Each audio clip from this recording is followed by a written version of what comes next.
Good morning and welcome to our webinar entitled Retrenchments, Getting to Yes. I gather we're all tired of listening to us speak about COVID and whether you can train and when can you train and where can you get cigarettes from and when can you buy alcohol. I assume that we're all au fait with that, and we've stocked up on the alcohol after the ban was lifted, and we're all quite happy. We have a webinar that's only for an hour long. Research has indicated that human beings have an attention span of 45 minutes at a time.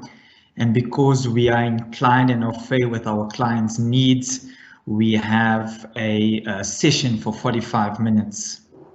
We have an open chat line, so put in your chats, interrupt us as the speakers are speaking, and I will direct your question to them. Alternatively, I will respond on the chat.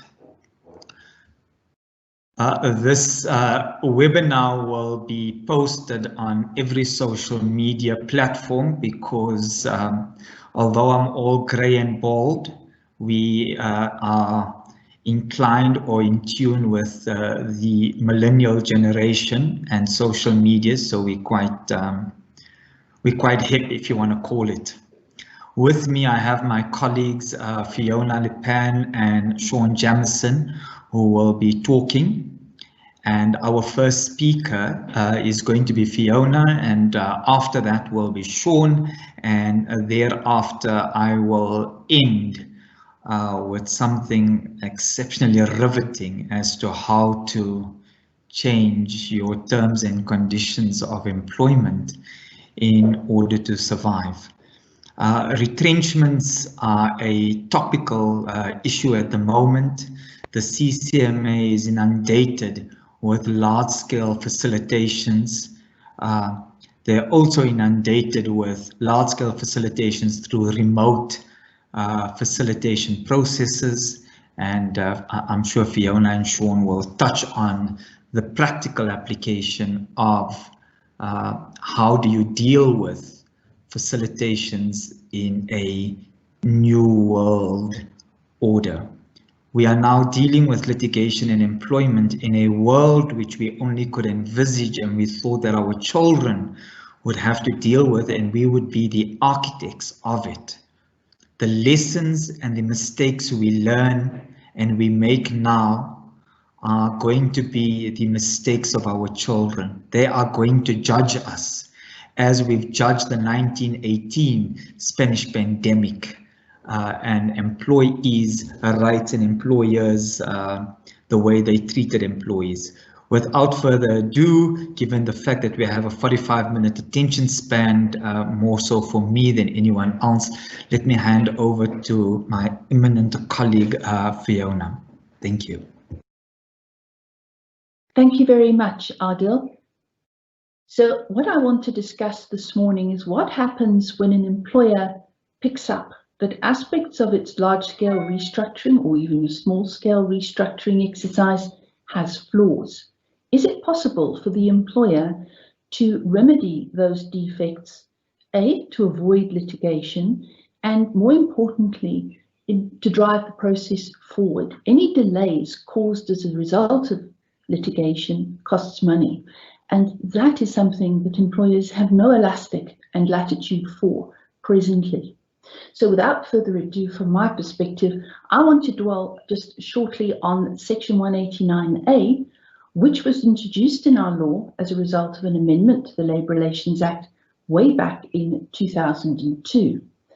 And what this particular section does, and I'm talking here in particular 189A.13, is to provide a remedy and a mechanism for the Labour Court to preempt procedural problems before the mechanisms for a strike or further litigation would kick in.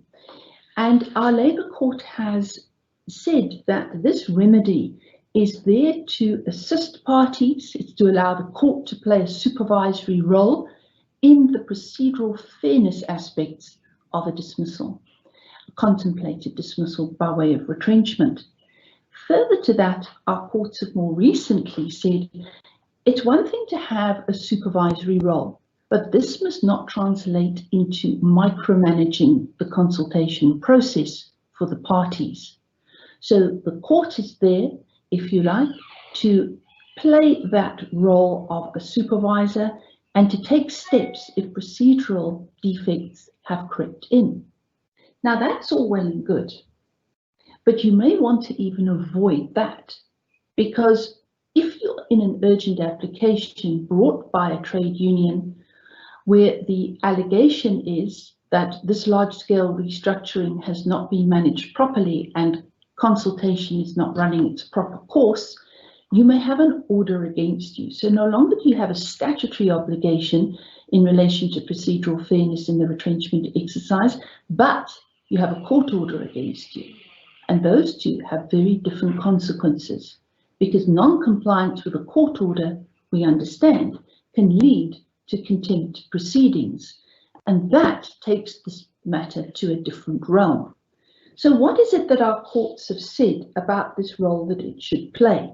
And it says that if it's going to craft, as the words of one judge were, a remedy that accounts for procedural defects, for example, that there's been insufficient information that's been provided to the union to allow it to consult meaningfully in the process. Alternatively, one has a situation where the employer has not come forward with a proper timetable for the retrenchment exercise, and the retrenchment process is delayed. What one's looking at here is the court saying that we need to look at the stage where the consultations have reached to see if we should put the employer on terms to consult further, and also to look at what is the prospect of a joint consensus-seeking process being resumed. Is there room for it? And what is the attitude of the parties to the resumption of consultation, if it was ordered by a court?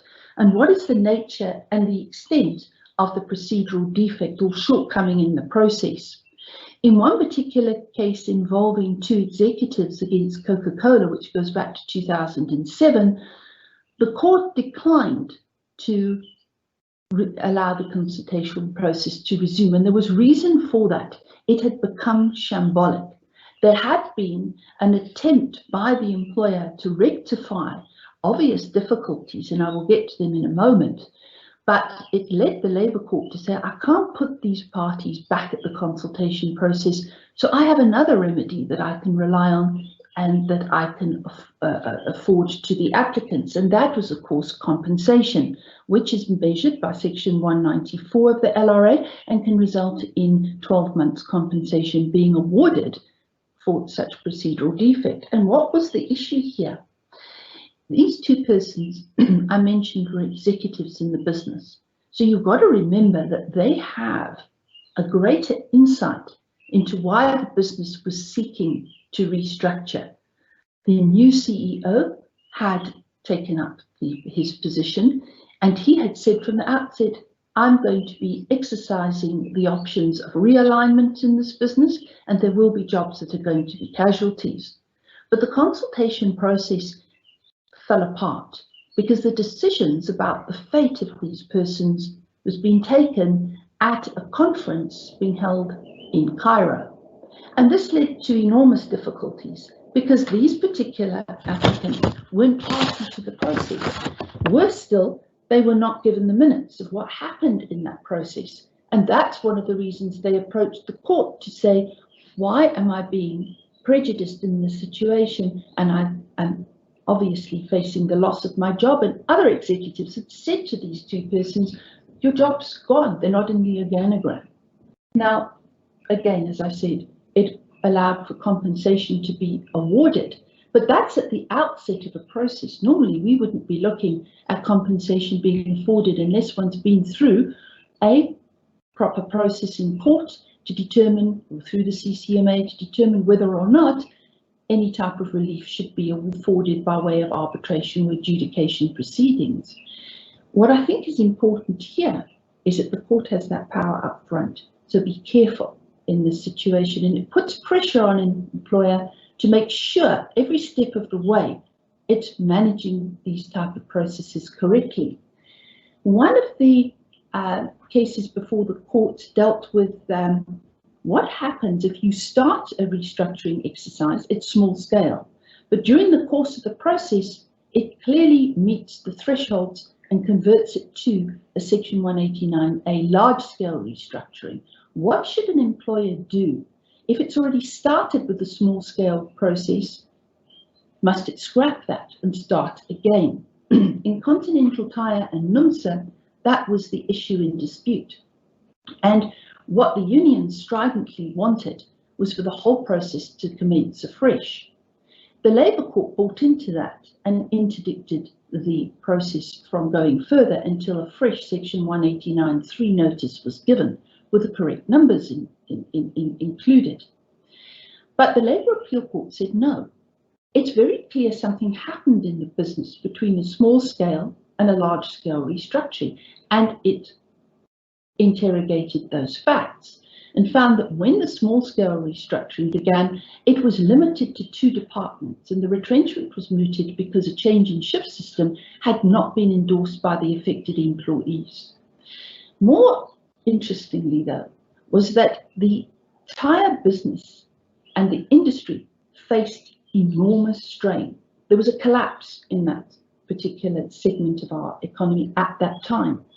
And that's why there was a need to look at large-scale restructuring across the entire production chain and the factory as a whole. And the Labour Court said, but the first small-scale restructuring was very far advanced. It had been managed well. Why would that need to start again? Why would the employer be expected to traverse old ground?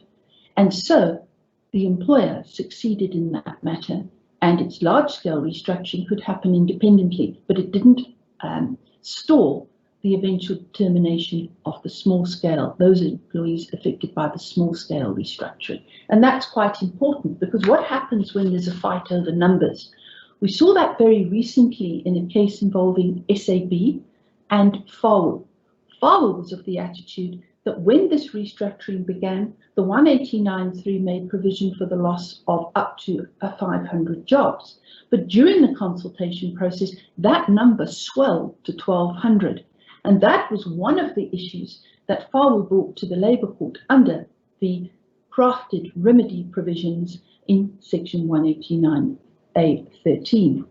Importantly, though, in the papers before the Labour Court, FAWU did not ventilate the issue of numbers properly. So when its counsel got up to argue the matter in court, she tried to argue that this was because the employer had given insufficient information to the trade union, and that information needed to be made part of the order, forcing the employer to disclose why the numbers had swelled. But the judge in the Labour Court said, no. You have another special remedy in relation to the facilitation process you were running. And more importantly, the facilitator has the powers to determine the issue of disclosure of information. You cannot approach the Labour Court now and say that you want that information disclosed when you had other remedies more suited to that process. You'll know in the facilitation regulations that there is certainly that power vested in the facilitator, but it also takes account of Section 16 of the Labour Relations Act, which many of you know as the disclosure of information provisions, particularly in a collective bargaining scenario, but more importantly, it's an arbitral process. But here is the issue. You do not want, if you can possibly help it, to get involved in a large-scale restructuring and in the middle of that have an arbitration process running about disclosure. So how might an employer remedy that where issues arise of that nature? In one matter we were in a very difficult position. My client was in a closed period, being a listed company, so obviously disclosure of information had its challenges because it's price sensitive information in the marketplace potentially. but we managed it. We had very tight non-disclosure arrangements, and that was that allowed for the exchange of information between financial experts, chartered accountants, and that brought about the resolution of that issue without the need for arbitration. But as Judge Mashwana said, employers, yes, simply make sure that you have met the test both in the LRA as well as in the Code of Good Practice, which obviously governs operational requirements, to ensure that you have given the opportunity to consult with the trade union, that there's feedback to members, that where a request for relevant information has been made, that it's given. Because if the employer can tick those boxes and it's consulted about the appropriate measures to avoid retrenchments as far as possible, then why should the court intervene on this basis? And more importantly, why should there be any solid complaint about procedural defects? And it's on that note that I need to hand over to my colleague. I would have liked to have spoken more on this topic. It's so fascinating, but I hope you've enjoyed the insight thus far. To Shawn, my colleague, thank you very much. He's a valued member of our team as a senior associate, and you'll look forward to his address. Thank you.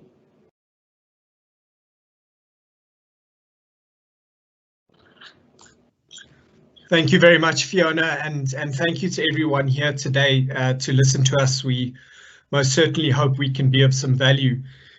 My section's going to cover what is often one of the most common problems during any consultation retrenchment process, and that is one where we are faced with another consulting party or parties that are simply obstructive of the process and take every opportunity to thwart the employer's attempts to conduct meaningful consultation, so that it actually sometimes becomes impossible for an employer to adequately consult on all the items in section 189 of the LRA.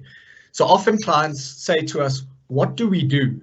What do we do when we are being stopped and being thwarted from being able to consult on all of these issues we are legally required to consult over?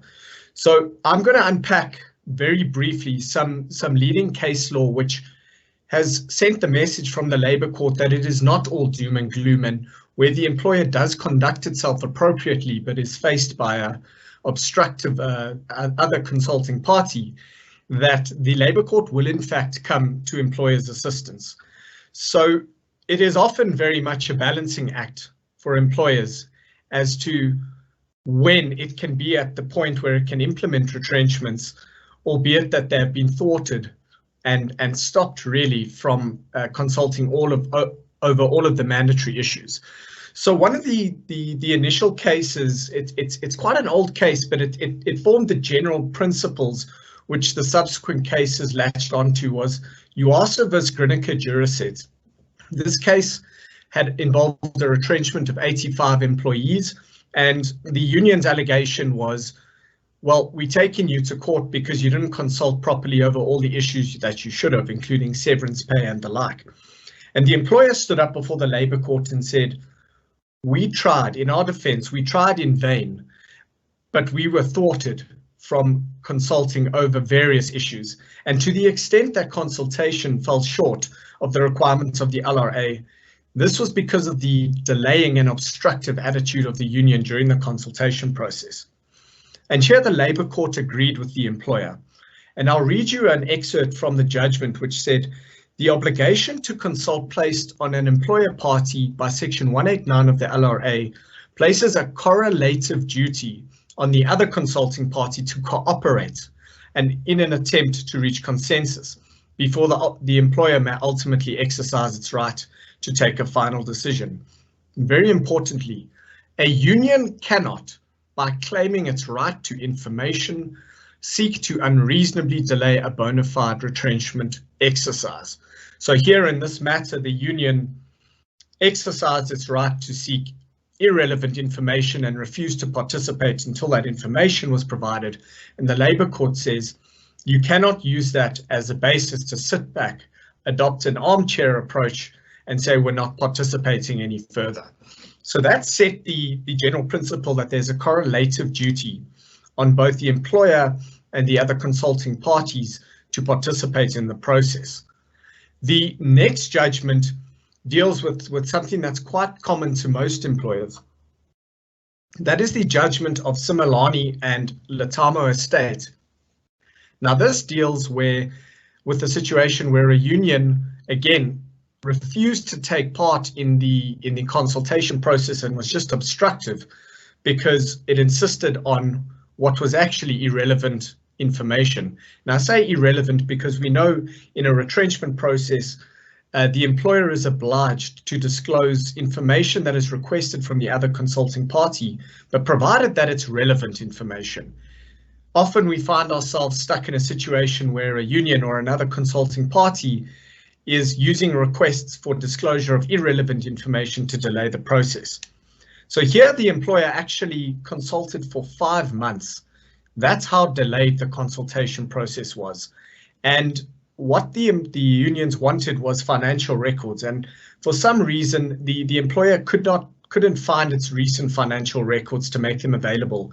It actually went to such extent that it made its own bookkeeper available to the unions in the consultation process, just to appease the union's obstructive attitude and their statement that they would not proceed unless those records were made available. And when this went to the Labour Court, after these employees were retrenched, the court held that the financial statements were irrelevant to this particular case. It had no bearing on the rationale for the retrenchment process. And the court held in conclusion, what was quite interesting was the court said, to the extent that the respondent is found to have not consulted on all the issues contemplated in section 189. So where the employer has not actually complied with the requirements of section 189. This court finds that excusable because it was frustrated by the union to a large extent about issues of irrelevant information.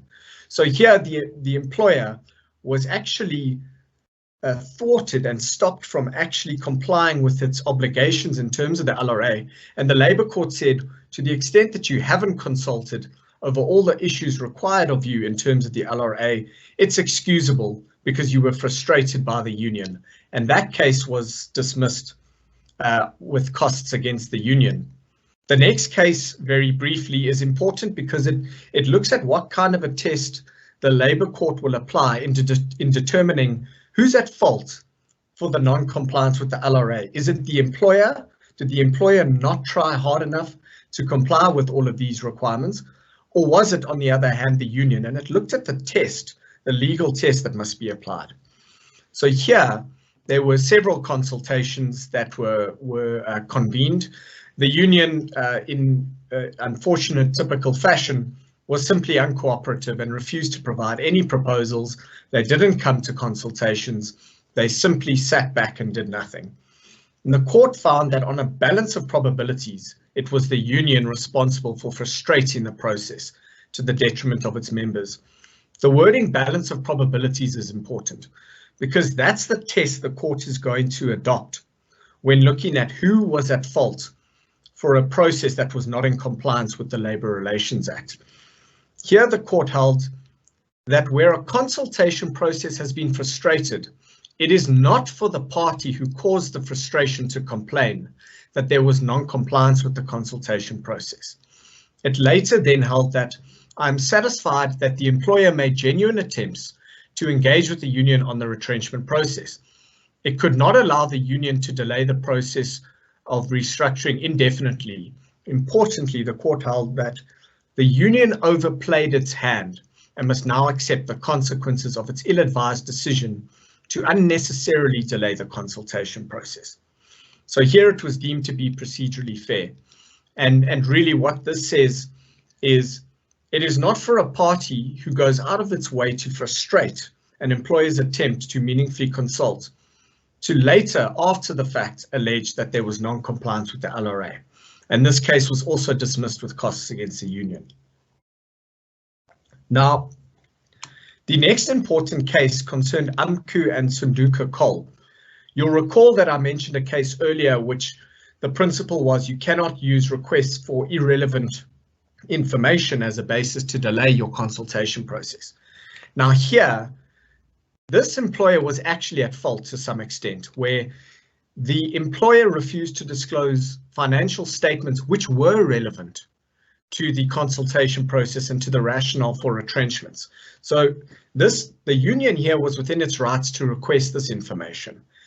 And the employer, it was wrong to do so, but the employer simply refused to disclose it. But the union's conduct subsequent to that was simply one of obstructiveness and uncooperativeness. And the Labour Court held that although the employer refused to disclose financial statements which were relevant to the retrenchment, this should not have prevented UMCU from conditionally consulting on other substantive issues while simultaneously fighting the issue of disclosure. So the Labour Court saying the union had a right to that information, but it couldn't just say, until you disclose it, we're sitting back. The Labour Court here is saying, you have a right to that information, but it doesn't stop you from pursuing the rest of the consultation process properly. Interestingly, in this case, it stated that what is curious about this whole disclosure dispute is that UMCU never actually disputed the company's claim that costs of mining coal at each of the collieries was greater than the selling price. So UMCU are saying, we want this information, the financials are relevant to the rationale, but they never actually challenged the rationale. So while the Labour Court here held that the employer did not escape criticism for refusing to disclose relevant information, its failure to do so did not compare to the evasive strategy adopted by the union here.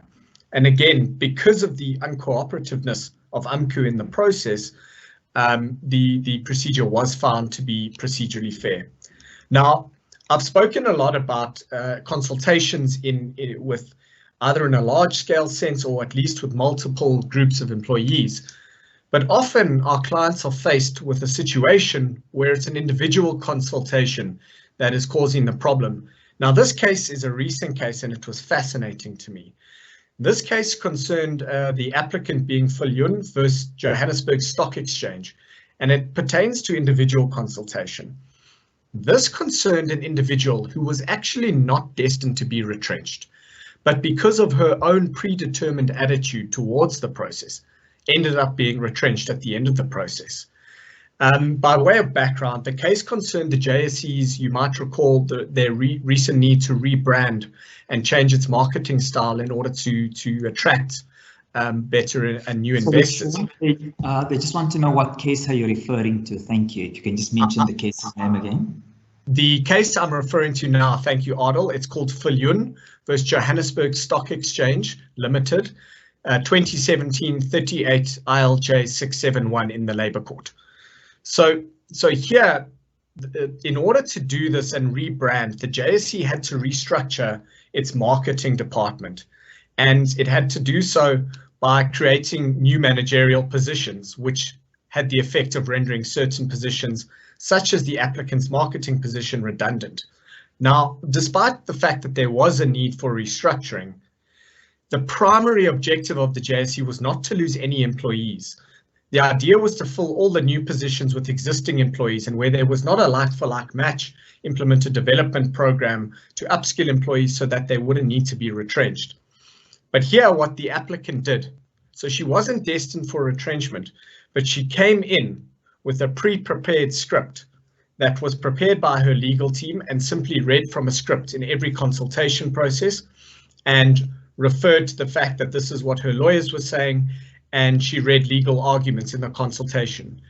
So the applicant was effectively obstructive at each consultation and continued to read from her script and did not engage in any manner whatsoever, despite the fact that she was not going to actually be retrenched. And the Labour Court here held that, in my view, a consideration of the transcripts of the consultations and the correspondence that passed between the parties shows that the respondent, i.e. the JSE, was bona fide in conducting consultations and genuinely sought to avoid the applicant's retrenchments. But where it comes to the manner in which the applicant in the consultations, how the applicant conducted herself, it smacks of mala fides. What is apparent is that the applicant adopted a position from the start, which has been dealt with above. The applicant closed her mind to any suggestion contrary to the position that she adopted. No amount of effort on the part of the JSE was considerable, would sway her. So the court even ordered costs here and held that where an employee who was not destined to actually be retrenched adopts a predetermined position and refuses to engage on any of the issues that the employer proposes in the process, it was to her own detriment. And when awarding costs, the court found that the employee could have avoided this litigation and in fact her own retrenchment, but chose instead to be obstructive. So that's an important issue when we face individual consultations, and employees often come with a predetermined attitude towards the process. It can be to their own detriment. There was another case I would have liked to have dealt with. We have written alerts on it, and it is in our retrenchment guideline, so I won't go into it at the moment. But what I want to say is, in conclusion, what are the practical tips here? The case law has told us that where we may be non-compliant, if we have genuinely tried to consult over all issues that we're required to, and the other consulting party is obstructive, we would be entitled to implement those retrenchments. Importantly, record and document all your consultations. Record and document all obstructive behaviors, failures to show up, failures to respond. This will always be used as evidence later on if the process is challenged as proof of the obstructive nature of the other consulting party.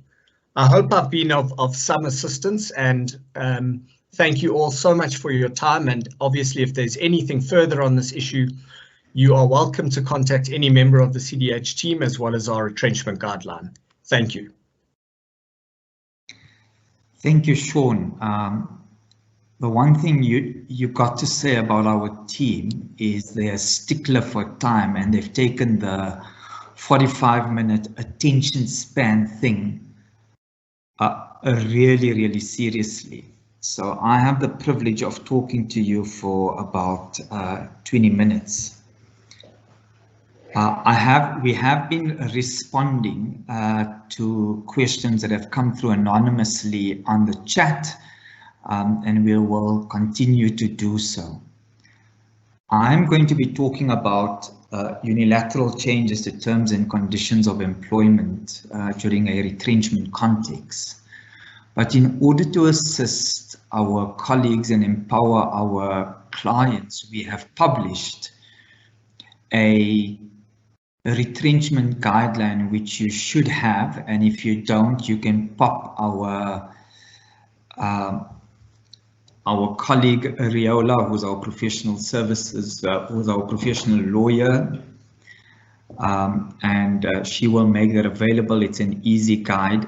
You will appreciate that given the time period and the succinctness of the questions, that the responses that we provide are really succinct. And I gather that if you need in-depth legal advice, you will speak to our colleagues, and the recording will be made available afterwards. Riola will now administer the Q&A as I engage with you on the fascinating issue of a change in terms and conditions of employment. When times were good, employees fought really, really hard to improve their lot in life. So much so that our government was forced to introduce a national minimum wage, which was the base of how much you need to pay your employees. Thereafter, we had collective bargaining, which has been going on since time immemorial. And each year, employees wanted more and employers wanted to give less. But what we had found was that no matter how little employers wanted to give employees, employers always gave something. Either it was an inflationary increase, a car allowance, a bonus, upgrading of employees. There was always something in the pot. So South African employment law has been marred by the trade union movement knowing that no matter what the employer says, they will give something.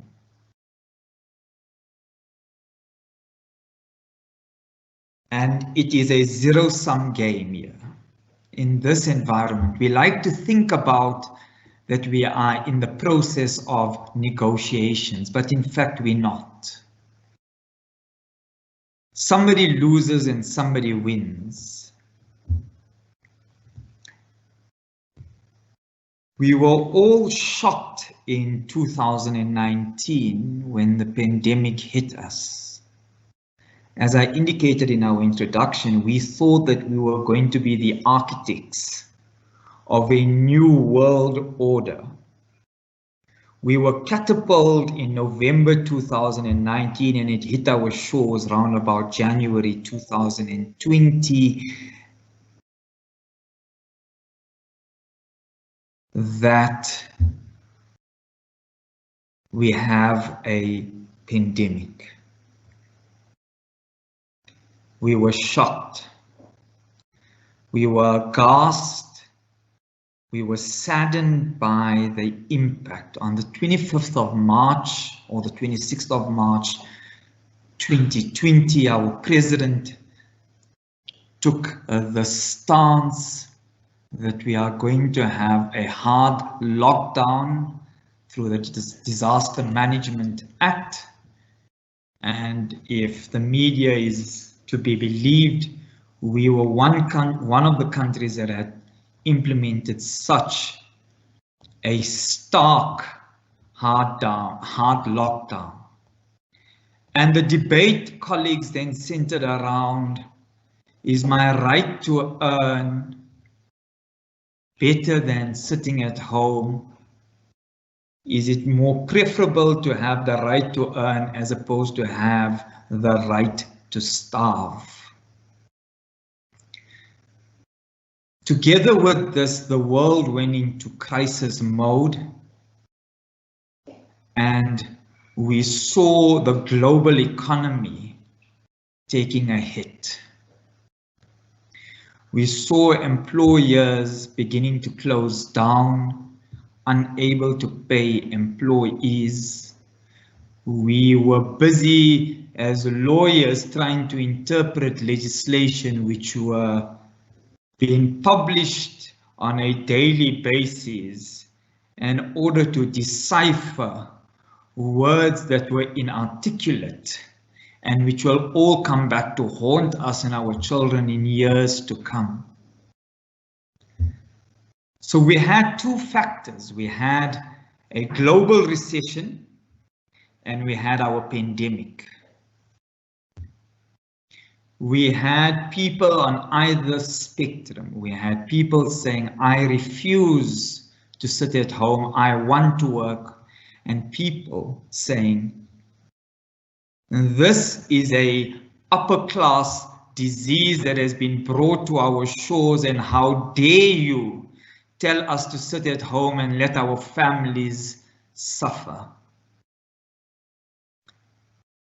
Employers now found themselves in a situation where, faced with these stark realities of mass unemployment and not being able to provide employees with remuneration, began a process of costing their employee like some sort of commodity.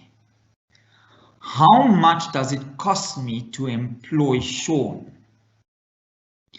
And no longer was it just the remuneration that I pay him. It is his office space. It is his benefits. It is his very existence within my employment arena that added to my cost base.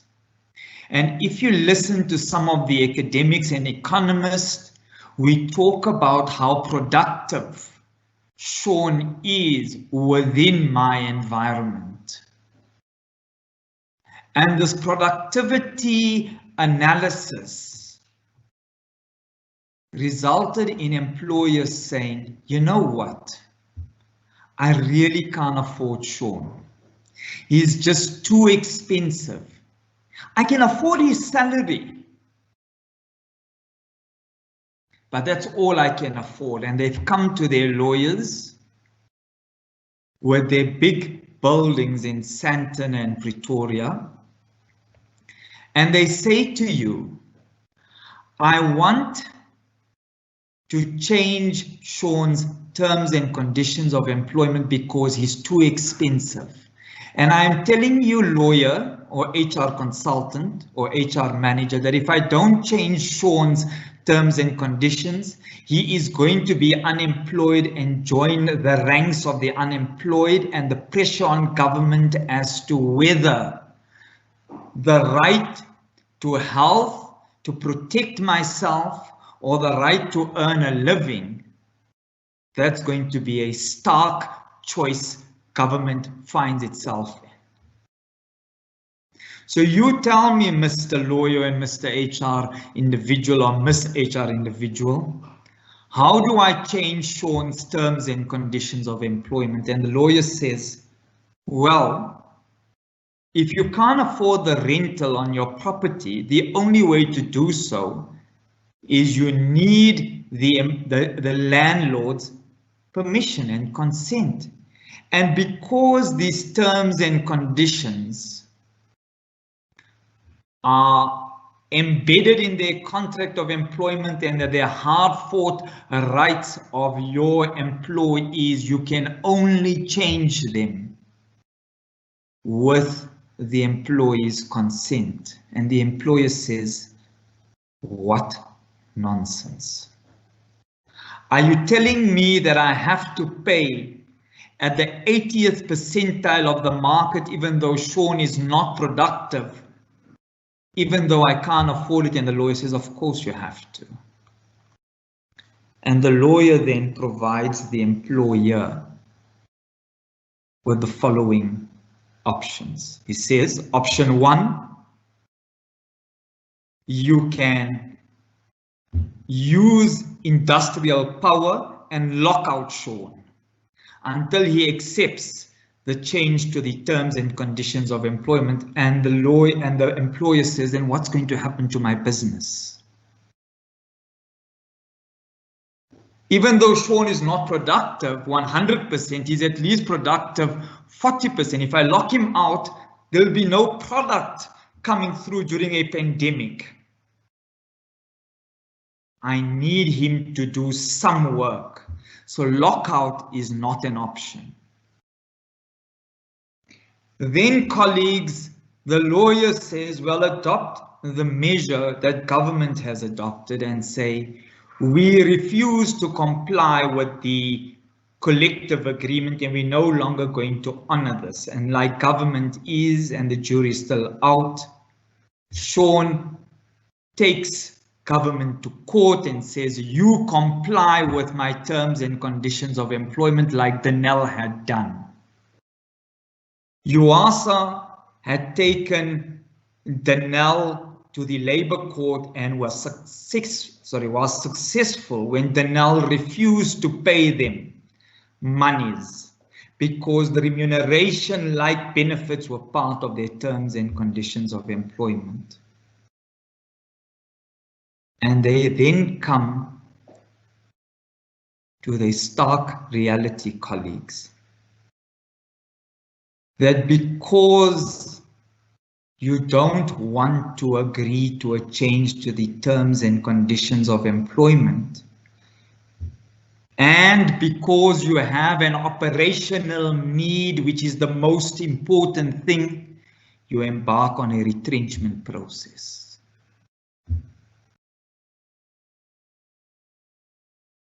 And during that retrenchment process, some fancy union or some fancy lawyer goes to court and says, well, you can't engage in a retrenchment process because the sole reason why you want to engage in a retrenchment process is to change my terms and conditions of employment. And because you are going to dismiss me or have dismissed me, that is automatically unfair dismissal. And sadly, colleagues, the law has come 360.